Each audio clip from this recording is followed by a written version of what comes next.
A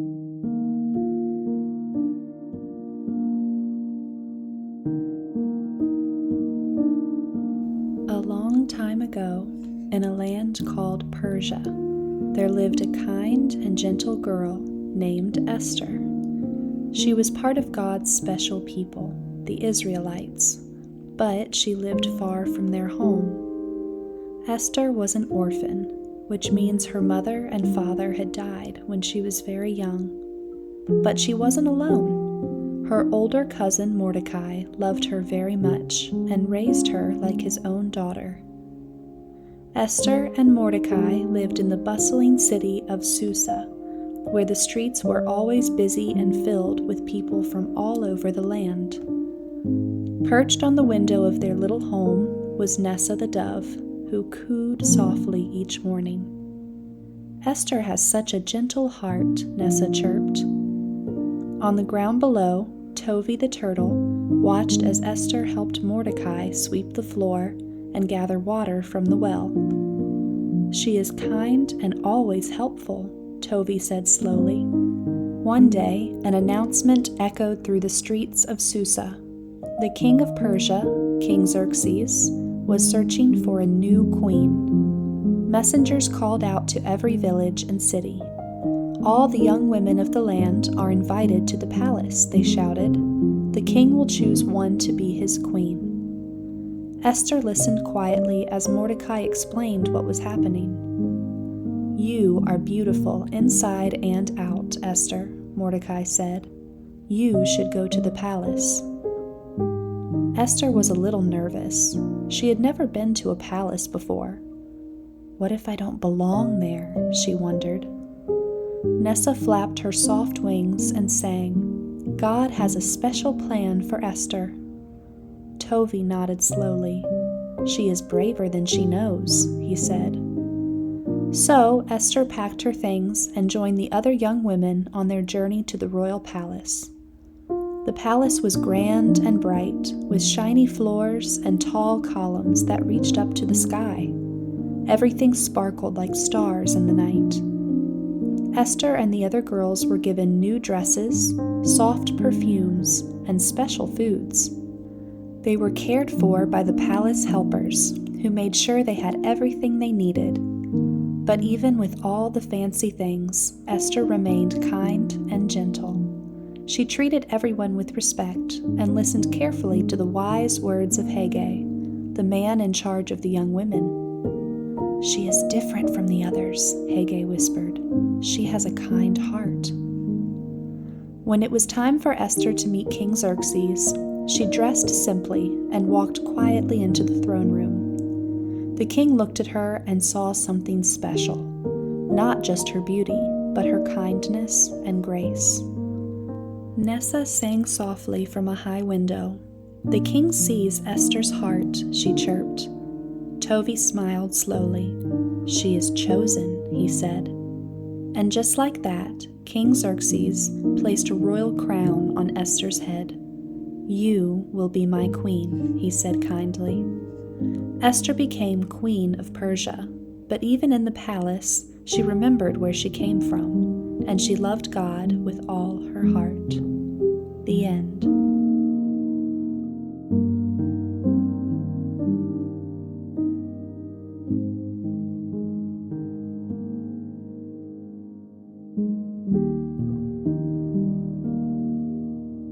Queen Esther lived in a beautiful palace with shiny floors and golden walls. She wore a sparkling crown and lovely robes, and everyone said she was the most graceful queen in all of Persia. But even though she was queen, Esther never forgot where she came from. She always remembered her people, the Israelites, and how they loved God. Perched on the windowsill of Esther's royal room was Nessa the dove, cooing softly each morning. "Esther has a kind and gentle heart," Nessa whispered. Down in the royal garden, Tovi the turtle sat quietly among the flowers. "She thinks about her people every day," Tovi said slowly. One day, Esther's cousin Mordecai came to her with sad news. The king's advisor, Haman, has made a terrible plan," Mordecai said. "He wants to harm our people, the Israelites." Esther's heart sank. She thought of her family and friends, people who loved God and tried to do what was right. "Oh no," Esther said softly. "What can we do?" Nessa fluttered closer to her. "You are queen now, Esther," the little dove sang. "Maybe you can help." Tovi nodded slowly. "Perhaps God has put you in this palace for a reason," he said. But Esther was worried. She knew the king didn't know she was one of the Israelites. She had never told him where she came from. "If I go to the king without being called," she said, "I could get into trouble. He might not listen to me." Still, Esther loved her people very much. She remembered Mordecai's words. Who knows? Maybe you became queen for such a time as this. Esther closed her eyes and said a quiet prayer.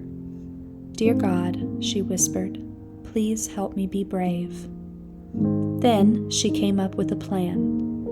"I will go to the king," Esther said, "but first I will pray and fast for 3 days. I will ask my people to pray too." Nessa flapped her wings gently. "Praying first is always a good plan," she chirped. Tovi smiled. "God will hear," he said. Esther sent a message to Mordecai. "Gather all the people. Tell them to pray and fast with me," she said. And for 3 days, Esther didn't eat or drink. She spent her time quietly praying to God, asking for courage and wisdom. She looked out over the gardens of the palace, thinking about her people and their struggles. "They are scared," Esther said, "and I want to help them." After the 3rd day, Esther stood tall and strong. "I will go to the king," she said. "Even if it's hard, I will do what's right." Nessa cooed softly. "She is brave," the little dove sang. Tovi nodded slowly. "She is ready," he said. And so, Queen Esther made a plan to help her people, trusting God to be with her every step of the way. The end.